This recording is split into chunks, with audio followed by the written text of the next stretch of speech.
Welcome back for another video. I am Airbad, a free-to-play endgame player in Raid Shadow Legends. In this video we will once again be looking at Faction Wars, specifically Barbarian Stage 21. Our aim will be to beat it with a budget team, free-to-play friendly if you will. This is nearly the same team I ran when I first cleared this faction. However, at that time I used a level 50 unascended Skytouch Shaman for block debuffs, as she also brings a full team cleanse in the same ability. If you're wondering why I ran her unascended, it was so she would not fear herself.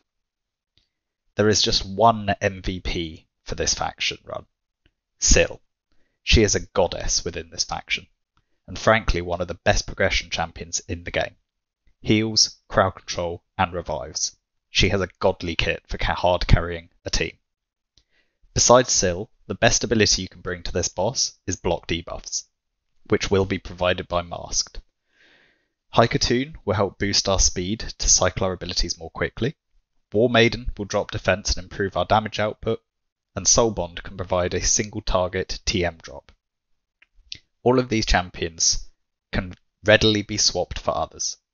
For instance, Farrakhan the Fat is excellent for this boss if you have him, bringing ally attack, HP burn, and poisons. Armina would be an upgrade to War Maiden, and Skytouched is better for block debuffs as she brings it for 2 turns with the full team cleanse I mentioned before. Once ascended, she will also bring more sustain as well via her passive healing. We could likely run this entirely on full auto, as I did when I first cleared it. However, let's jump into it on manual so we can talk through the mechanics of the fight. So first off, we will increase our speed, we will drop defense, we will try and get some stuns off from Syl to get the crowd control going. At this point with Masked, we could either drop their accuracy or put block debuffs on ourselves. I think we'll just go for the AoE, drop accuracy, and then with Soul Bond, we'll do the TM drop on the only uncontrolled champion. And then from here, I'll let it run on auto for a short period of time whilst we get some damage out on this wave. Given we only have 1 level 60 and 4 50s, we do not have a lot of damage on this team. It is going to be a relatively slow run. Syl is in Relentless, as you will see there, which is in a similar build to what I've used for other content that I've showcased on this channel already. She doesn't need to be built fantastically to get this done, but she does need a solid build. Once we are nearly done, which I'd say we're getting close to finishing this wave, I'll take it off auto, try and cycle our abilities back so we have all the skills available for the start of the second wave. Particularly Syl's stun is very important to have. The second wave I feel is considerably harder than the first, and I think that's where some people will come unstuck, particularly because Norog cannot be stunned, and obviously we have a man-eater that could potentially put unkillable on everyone. And then we have it on to wave 2. I will once again open with a stun from Syl. Try and get drop speed on the champion that did not get the stun. Increase my own speed. Drop their defense. Drop their accuracy. Drop Norog's turn meter. Try and get the TM drop again on Steel Skull. The reason I dropped Norog's turn meter is he cannot be stunned. So he is a bigger risk. I'm going to hold back my block debuffs for a time when I might need to use it. Try and go for the stun again. So once Norog is close to taking a turn, that's when I'm going to get block debuffs on, which is here, as he will put block buffs on my team. Again, go for a TM drop on someone who has high TM. So you see we managed to block it on at least 2 of our champions. Well, 1 champion blocked it, Syl resisted it. Again, we'll put decrease accuracy on them. Man-Eater is close to taking a turn. He may well get unkillable on, it will just make things slower. Hopefully we will get the stun out on him, and we did.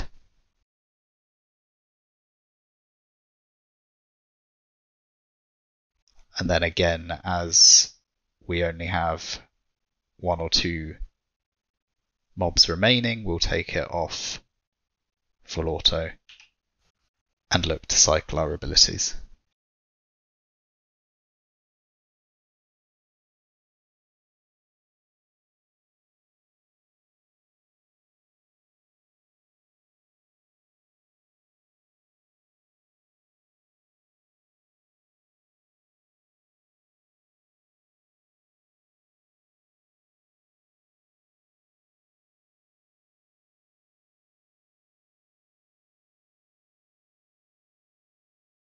And we're through to the boss.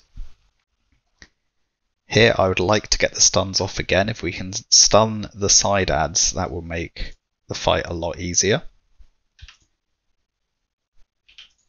So one is stunned. On the other one, I will drop the turn meter. And then I'll focus fire the adds until they're dead.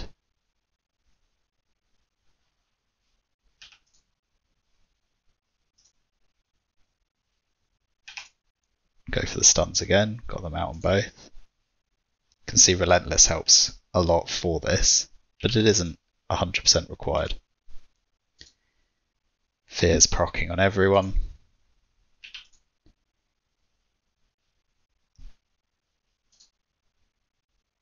Annoyingly is True Fear. So we have lost our abilities, we get stuns out again. Boss has put provokes. Again, we'll go for the drop accuracy.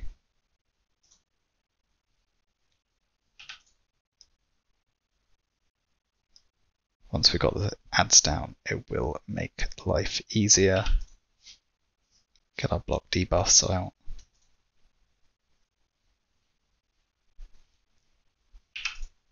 Again, go for decrease defense. It is highly likely we will lose some champions along the way, but once the adds are down, we'll have sufficient time to revive everyone.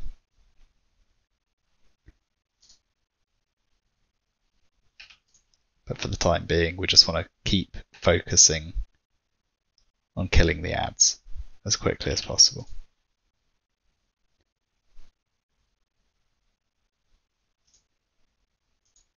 Get rid of all the fears.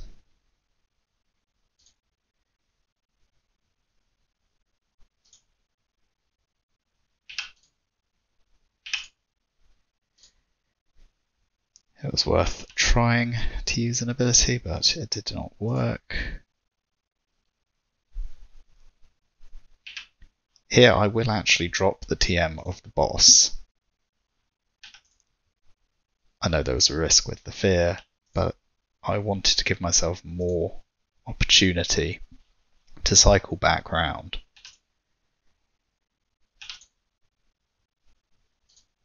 Before the boss takes another turn.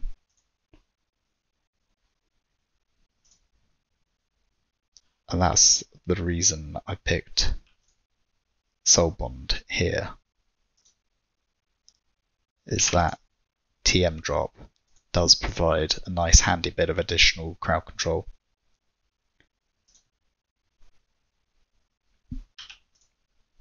Again, go for the stun, increase the speed, drop the accuracy. Now at this point, we should be safe to go full auto, until we'll keep reviving all of her teammates as required. And with the passive heals, we should be in a reasonably good position. In an ideal world, we will time the block debuffs for this Fearsome Lash ability. which is much more easily done with Sky Touch Shaman, because she has a 2-turn block debuffs ability rather than a 1-turn block debuffs, which is what Masked is providing. She also has a full team cleanse with the same ability, so you could go for the option of running her unascended with very high, with high resistance, high enough resistance to resist the True Fear from Fearsome Lash, and then cleanse the rest of the team. I'll take it off auto at this point, simply because I want to hold back the block debuffs ability.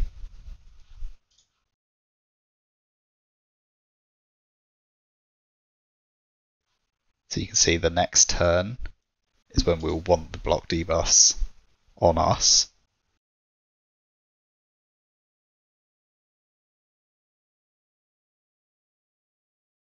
Fortunately, I think I've done it slightly early. And I don't think anyone's going to actually have it on for when Fearsome Lash goes.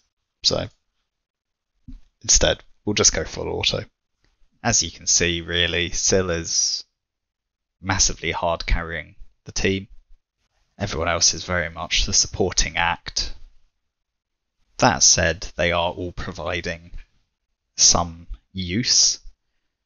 War Maiden with the drop defense allows Syl to do respectable damage. Soulbond with the TM drop allows us to cycle considerably quicker than the boss, take less provokes, take less true fears, take less damage overall. Masked with the 2-turn increased defense helps us take less damage, be tankier, have more survivability, increases the value of Syl's passive heal, means that we're not getting too many deaths, and when we do, Syl is easily able to revive. But it is not a quick run. But with investment, if you upgraded these champions, this would be considerably quicker. For instance, Soulbond as a level 60 can hit very hard, and since she has use in multiple secret rooms, I would highly recommend taking a Soulbond to 6-star.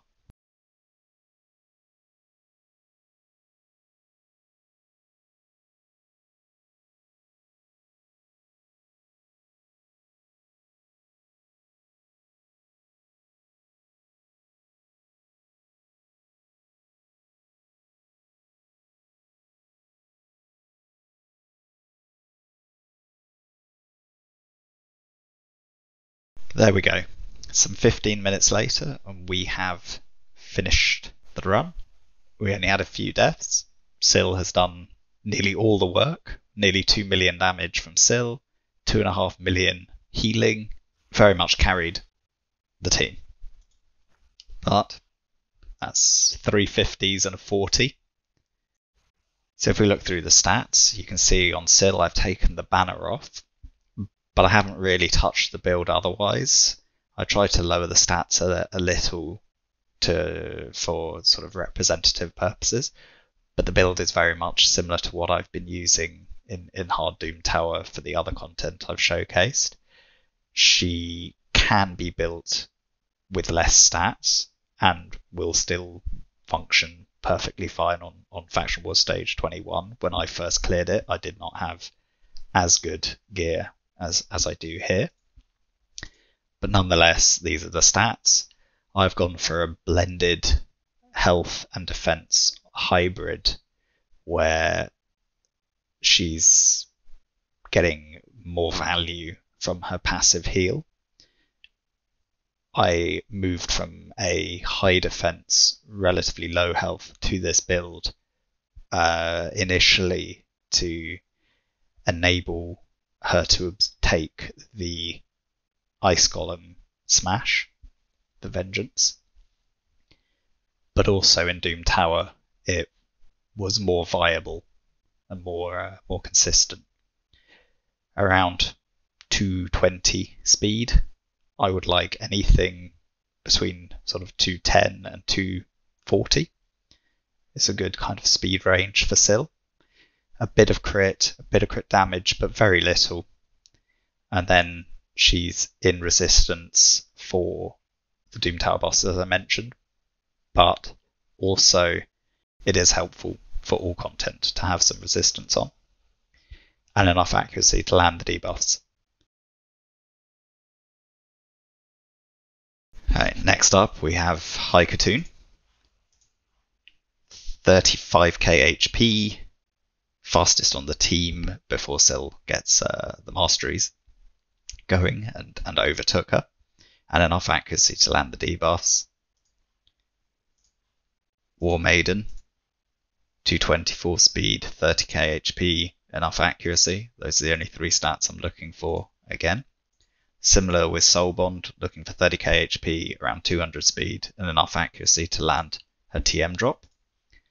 And then on Marked, I was again looking for a similar level of survivability. It's around 35k HP, 215 speed, and enough accuracy to land her debuffs. In terms of masteries, Marked has none, Soulbond has none, War Maiden more or less has none, Haikatoon also has very little. These are just legacies from when I used them in Arena very early game. And my Syl has War Master. I picked these masteries when I first built my Syl, the idea being these masteries would best help her solo. Yes, she can be built into other masteries. There are plenty of sets that work well with Syl. Fearsome Presence is very popular. I personally went for War Master because I wanted her to hard carry this faction. In terms of skills, Syl is booked. Haikatoon is booked on the A2, but nothing else. War Maiden is fully booked. Soulbond is fully booked on the A3 and the A2, but not fully booked on the A1. Masked is fully booked on the A3 and the A2, but not on the A1. And that's that. I hope this has been helpful. I hope it will help you beat this faction crypt and get you on your way to Lydia.